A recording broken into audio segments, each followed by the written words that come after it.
What's going on, ladies and gentlemen, boys and girls, children of all ages? Welcome to another Gamer Section interview. And go ahead and introduce yourself. Let them know who you are. Yeah, definitely. Thanks for having me, Kano. It's definitely one of the top gaming outlets that we wanted to be on. Oh, thank you, thank My you. name is Mo Morsi. I run DevNall Productions. We have an upcoming action RPG called The Longest Tale, Hmm. soon to be released on Steam. If you're into Dark Souls, Zelda, if you're into kind of high fantasy adventures, it'll be right Right, up your right. alley. Oh, that's dope. That's dope. So, like, what was the first game that you actually played growing up that made you fall in love with gaming? Oh man, I'm gonna be dating myself here. So, my first console was Sega Genesis in the mid Hmm. '90s.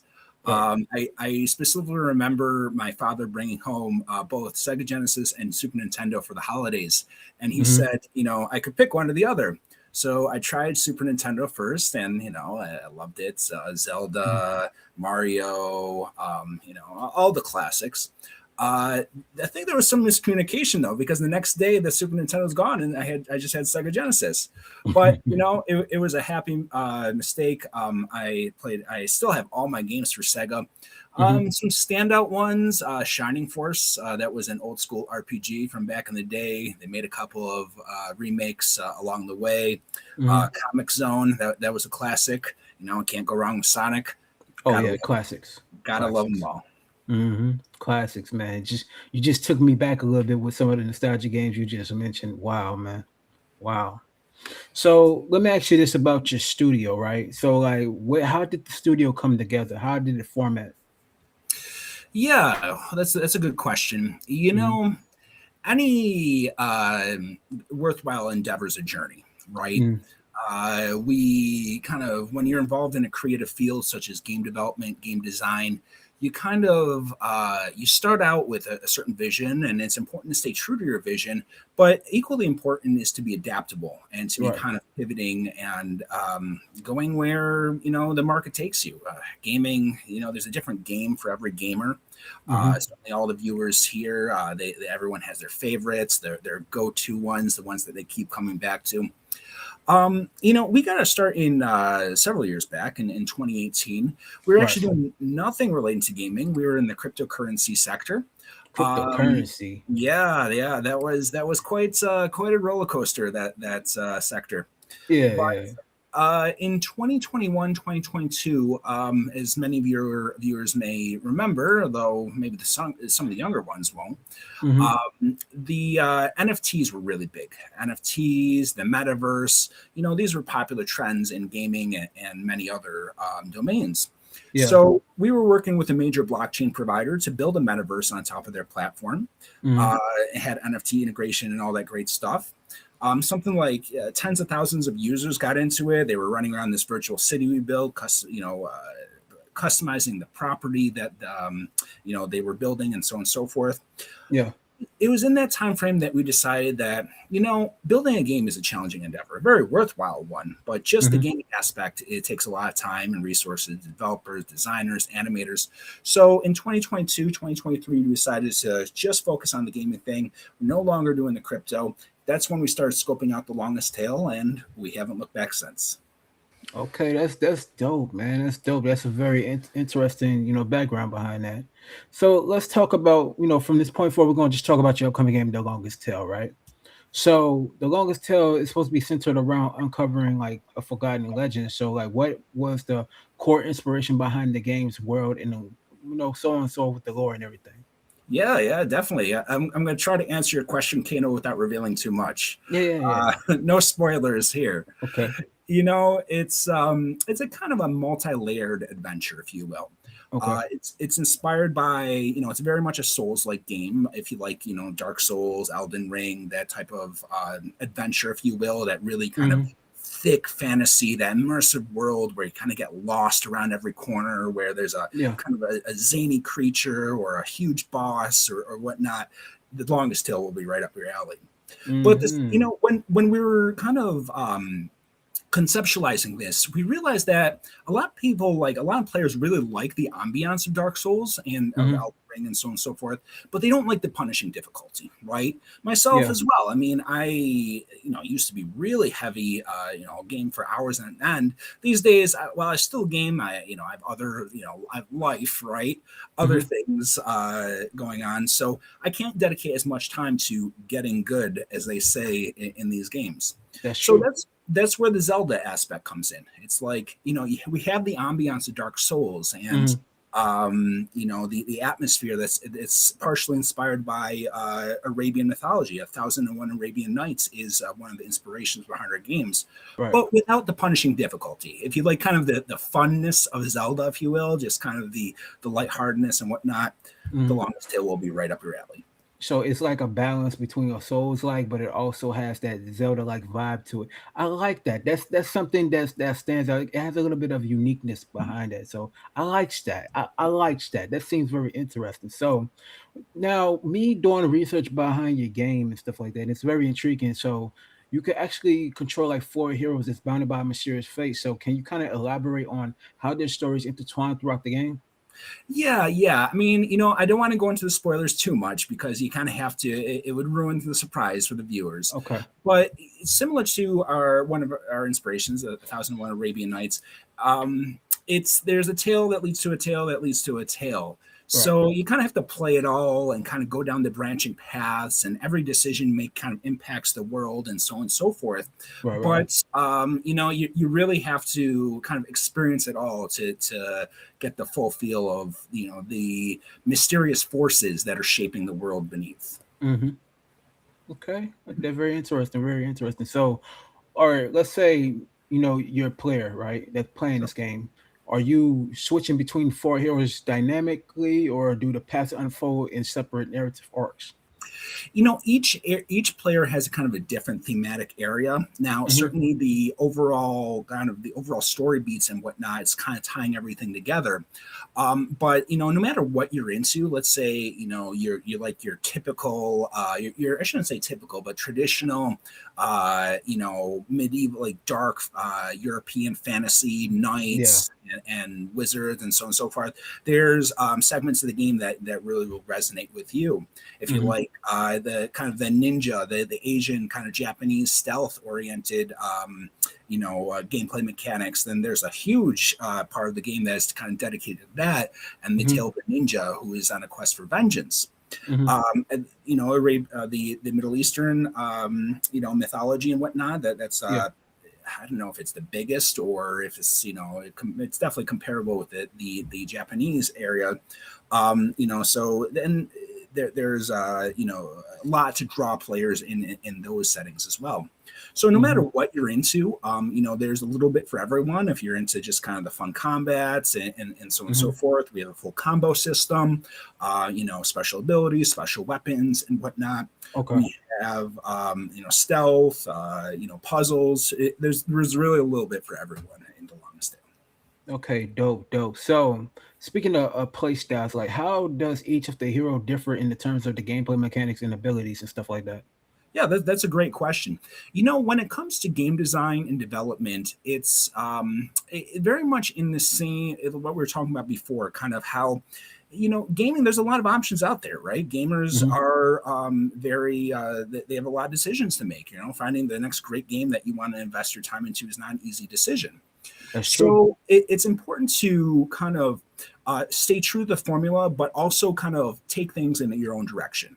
As we were saying, when Yeah. the element of Dark Souls means Zelda, right, striking the right balance. There isn't a Hmm. lot of games that serve that role these days. Similar with the kind of 1001 Arabian Nights, the flying carpet is the segment that everyone loves. By the way, the demo is available on Steam, so Hmm. I encourage everyone who's watching this video to check it out. Please be sure to hit that wish list button. It allows us to bring you a lot more great gaming content. Yeah. So each character has their own kind of elements of gameplay that kind of is focused on in their segment. with the nomad, for example, we have the flying Hmm. carpet. Combat is principal, free climbing and whatnot. With the ninja, the enemies are significantly harder, so so a lot of players will choose to use like stealth and more kind of a thought and planned approach towards their game, and so on and so forth. Yeah. Puzzles. There's a different balancing with each act of the game that I'm sure players are really going to enjoy. Yo, that's dope, man. It's very intriguing. So, I see the game emphasizes exploration, basically on mythical like realms and stuff like that. So, how diverse are these environments, and like, what is that actual design philosophy? Got into the actual creation of these different places. Yeah, definitely, definitely. Great questions, Kino. No problem. It's we want from the very beginning. Game design and development is a process, right? Yeah. When you start off an endeavor, you, as I alluded to before, you have a vision, and you kind of lay out what's known as the game design document, and that kind of goes into details about different mechanics and so on and so forth. But it's important to be adaptable as you're Mhm. executing, because as you bring the team together and different individuals with different skill sets, and there are a Mhm. lot of them that go into gaming, they all have their own kind of approaches and things that they're better on, and things and whatnot. So the convergence points will vary on any given project. Mhm. So it's been a tried and true process. I mean, we've had a lot of great, our team we have a really strong team working on this. Okay. Veterans of the major studios around the world, Sega, Ubisoft, EA, individuals really top of their talent have been contributing to the longest tail. Mhm. And we're really excited. I mean, you can go into the demo today. You won't obviously have access to the full game, but you'll get a feel for the wide open deserts where water. You have to be very mindful about how much water you're consuming as you move from well to well. Enemies are springing out the sand, and so on and so forth. Mhm. Uh, to the Japanese inspired environments where you're traversing up a mountain. There's a lot of verticality. You're climbing up from outpost to outpost, taking down guards in a very stealthy manner, and so Right. much. Right. Wow. Very, very intriguing. So, like, what kinds of secrets or excuse me, storytelling elements can players expect to uncover within the actual ancient parts of the games where you actually have to go through? Oh, I can't spoil that one, Kano. That would ruin the fun for the viewers. Oh, my bad, my Um, bad.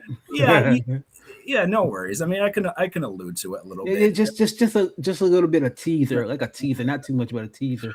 Yeah, definitely, definitely. So as I mentioned, I mean, there is a whole mythos that's kind of below the surface, For and sure. very much in the same spirit of Souls like games and whatnot. We wanted to make sure that we don't just there's not one point which some guy is like blah blah blah. Here's the whole story. I mean. Yeah. That kind of ruins the fun as far as discovering it and really kind of immersing yourself in the world and whatnot. Hmm. So, there. How do I what do I reveal without revealing too much? The origins of the world can be uncovered if you search in the right places. Okay. The kind of tales of gods and men, of ancient primordial forces, light Hmm. and dark. I'm going to stop right there before I go on and reel too much. I got you. I got you. Because it was just a teaser. You basically gave out an appetizer before the main course. Definitely got you. Definitely got you. So, how do you balance combat encounters with exploration and puzzle solving to maintain the pacing in the game? Oh, that's man. These are really great ones. So yeah, game design and development is a tricky process. I definitely encourage all the viewers, all the gamers who are watching the stream and whatnot to pursue these things. And there's Hmm. definitely whether you're into the any form of the process, you have ideas, you just the it's never been easier to make games. Hmm. But at the same time, making as we kind of established before, there's a lot of competition out there. So you want to Yeah. make a good game, it requires balancing those things that you just mentioned. Um, as the process, it's important to whenever anyone's kind of undertaking this journey to approach it incrementally and iteratively. Mm-hmm. As we've already established, you have a vision and you're kind of you're working on it as you're going forward. Be sure to put things out there. Early builds. And there's gonna it's gonna be unpolished, but that's fine. To Yeah. players and to get feedback and to incorporate feedback. Actually, Mm-hmm. the flying carpet mechanic was not planned from the get go. Oh Um, wow. yeah, we were originally planning on having a grappling hook mechanic, but we developed a prototype and kind of we're figuring out how to best integrate it, but it didn't really fit anywhere in the game. Like it just Mm-hmm. felt like wherever we put it, we were just kind of tacking it on, and it just didn't really feel that well. Now, conversely, in the desert levels and the desert nomad levels, there was a Mm-hmm. kind of like a really long segment which the player would have to get across the map really, really quickly, and there was a vertical difference, so the player was sliding down, but then they would also slide up, and we were trying to figure out like how would this work best in the game, and then we realized, well, 1001 Arabian Nights, the Middle Eastern theme, it's like flying Mm-hmm. carpet works perfectly here. Once we added it in, it ended up being the segment that everyone loves. I mean, it's really. I kind of wish, in hindsight, that we added more content to this going forward. Oh But man, the content gonna be on there, man. It's like once this game sells extremely well, the DLC and all the extra content is gonna be on that game. you got it. You hit the nail right on the head. We're really excited to bring you all a lot Mm-hmm. more great content. Again, please hit that wish list button. It allows us to do that. But you can look forward to kind of this and much more. The Mm-hmm. flying carpet and everything that we built, just taking it to the next level as we build out the DLC, the sequels, the mobile spin-offs, and so on and so forth. All I know is I will be playing the demo a little bit later. I just definitely want to test out the demo for myself. Sounds great. Sounds great. Okay, so the next question I actually want to ask about this game. So basically, when it comes to like the piece of the story, like does it mean that the game features like some branching narratives, or do it have like multiple endings, like without spoiling too much? Yeah, yeah. I mean, there are. This is actually a pretty big spoiler because, which I'm not going to reveal. Yeah, As you don't far have as to reveal it. Just give a little appetizer to the people yeah, that yeah, know. the endings. There might be a secret ending. Wink, wink. And I'm just going to leave it at that. Okay, got you. There y'all go. You just gave y'all a little appetizer, not the main course. You have to Yeah, play the game yeah, for yeah. yourselves. It was in between. It was, of course, 2 or 3 out of 5. It's Nah, so, all good, all good. So, like, what kind of enemies or like deadly foes will like us gamers face, and how do they tie into the game's mythology? Yeah, definitely, definitely. So depending on the segment of the game that you're in, you'll face different creatures, different humanoid enemies, different monsters, and so on and so forth. Hmm. Warlords that are they're ancient, that you have to conquer them for justice and to kind of restore balance and harmony, if you will. Ancient mythical kind of beasts that are kind of entrapped below the sands, where you kind of have to use your intuitiveness, and you can't strike in, kill it head Yeah. on. You have to figure out how to best them, and so on and so forth. So there's a little bit for everyone. Not only are there a variety of enemies, but there's all sorts of kind of environmental hazards. There's the underneath the Gothic castle. There's a whole labyrinth, a procedurally generated labyrinth. Yeah. So Yeah. kind of every run through will be different. Full of traps, full of undead, warriors, and all that. There's a little bit in the longest tale for everyone. Man, your game seems very interesting, man, from what you're saying. But I got a big question for you. Okay, so like, how important is us as gamers the choice in shaping the narrative and the relations between the four heroes? Yeah, yeah, yeah. Hmm. I got you with that one. I got you with Yeah, that one. exactly. I need to think about that one for a bit.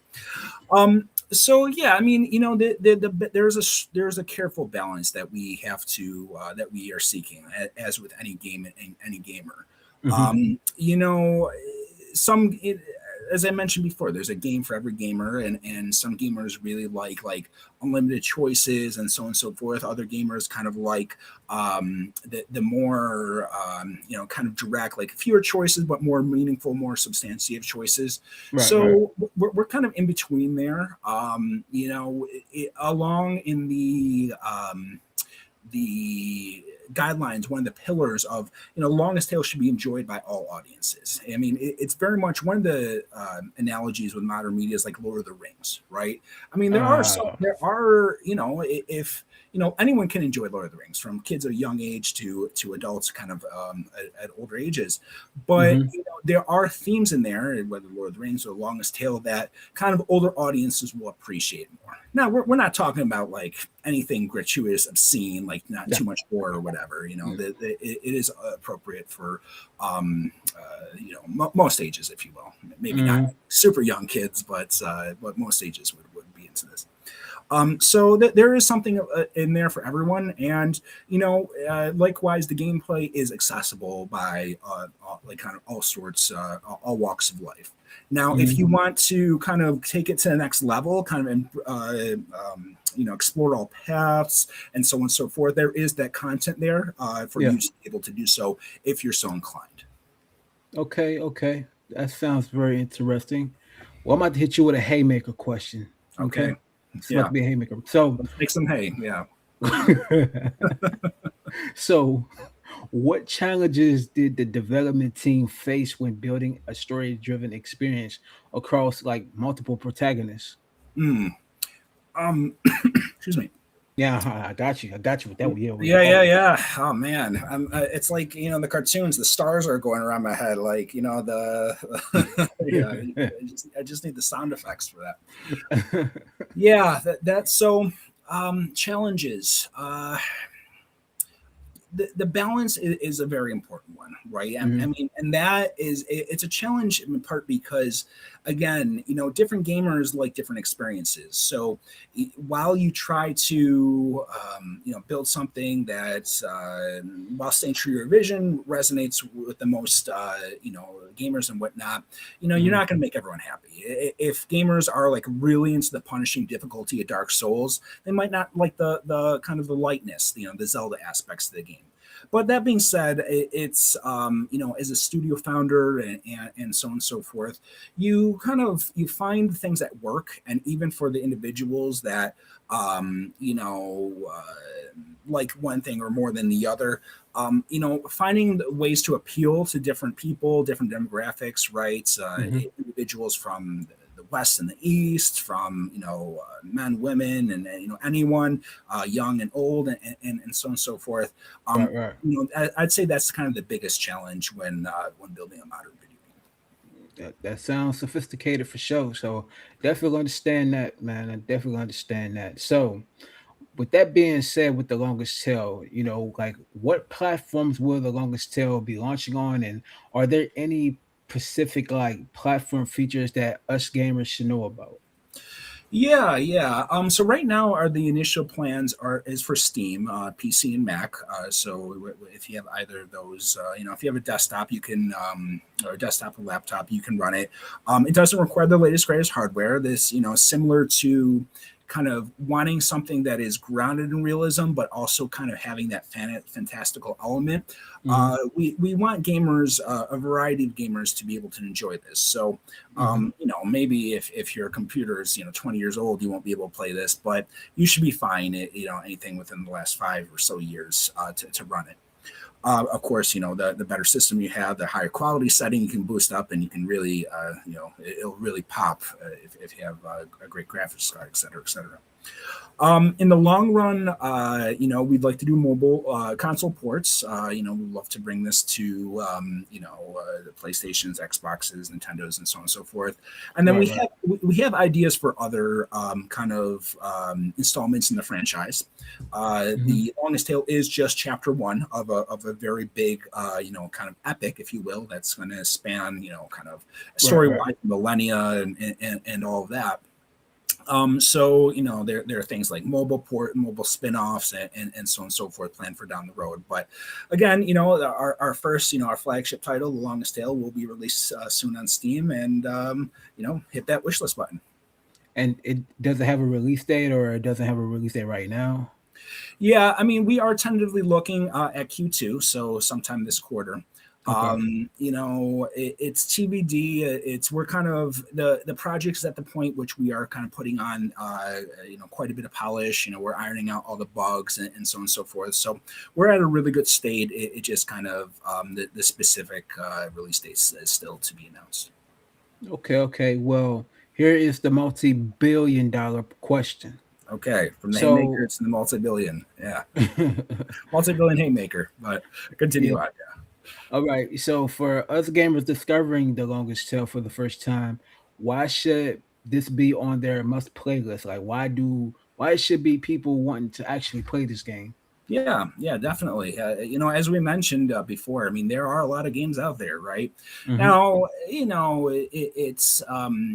have a very unique kind of approach in terms of our team, and kind of the world that we built, and so on and so forth. True. Uh, Almost no other game has this kind of. I don't want to say no other game, but it's really rare to see this kind of structure, that this kind of gaming structure where you have kind of a tail within a tail within a tail, kind of Hmm. the type of stories that have resonated in the for millennia. I mean, the Thousand and One Arabian Nights, one of our inspirations, is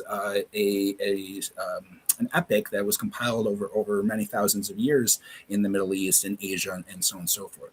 True. So it's very much a unique kind of approach when it comes to the medium, and when it comes to bringing kind of these mythologies, these kind of these core elements, story elements that we all know, that's kind of ingrained in our DNA, Yeah. to the modern gaming audience, to the modern era, Hmm. in conjunction with kind of the Middle Eastern themes. Again, there are other games set in the Middle East, of course, but it's really not as well represented as other areas. So we're really confident that all the viewers, and so much more will really enjoy The Longest Tale. Hmm. One of the best bits of feedback that we got from playtesting, many rounds of playtesting, is that gamers are they just want to we're always kind of intrigued what was around the next corner. So we're really excited that all of you all get the kind of the ability to go on the adventure yourself, and it's just the beginning. Oh yeah, oh yeah. I can honestly see this game actually becoming a franchise, and sequels can come, down the road. I know y'all want to get this one to sell like hotcakes, but I can definitely see a potential of this being a franchise. That's the So idea, yeah. yeah, man. So like the final question I have to ask is like, where can they actually find you on social media so they can harass you about this game? Because they can just go ahead and harass you, man. When this game is coming out, when it's going to be released, you know what I'm saying? Harass, yeah. Harassment's welcome. I shouldn't put that. Actually, I take that back. Polite engagement is definitely welcome. We love talking to gamers. We love people that are really enthusiastic about games, and it Hmm. is the modern art form, right? We are Yeah. all kind of get to participate in this very unique age that we live in, where art is not only do we not only consume it, like view it, but we get to participate it. We get to Oh yeah. interact with it in very Absolutely. unique Absolutely. ways. The studio is DevNull Productions. DevNull Productions. So DevNull Prod is kind of the social media handle. If you go Hmm. onto X or TikTok or Instagram, YouTube, DevNull Prod is there. Or obviously this will all come up if you search And for it. link will be in the description below for all where they can find it as well. Sounds great. Sounds great. So, and we do have a Discord channel. Please, feel free to jump on that, and kind of engage with it. And we're all the team is there. You can talk to, as I mentioned, our lead dev was at Sega, our animator here's at Ubisoft, blah blah. They're all there. They're really enthusiastic about the project. If you have any questions about games, our game or gaming in general, game development and design, we always love. We're all gamers. We're all very passionate about gaming, so we always Yeah. love chatting. Oh yeah, absolutely. We are definitely gamers over here. We do this for the gamers and by the gamers, man. And I like to say thank you, man, for coming on, and blessing us with this your presence of just showcasing your game and also telling us about your game, man. And to everybody that's actually watching in, man, y'all definitely check out the longest tale, the demo that's out now. Wishlist the game on Hit that Steam. wish list button. Yes. Yeah, and Thank y'all you make so sure. much. Yeah, Yeah. it was a great pleasure. Oh man, hey, it was great to have you on, man. But to everybody listening, until next time, make sure you like, share, comment, subscribe, hit the post notification bell for when we drop new videos. We out. Peace. All right, peace. Take care, everyone.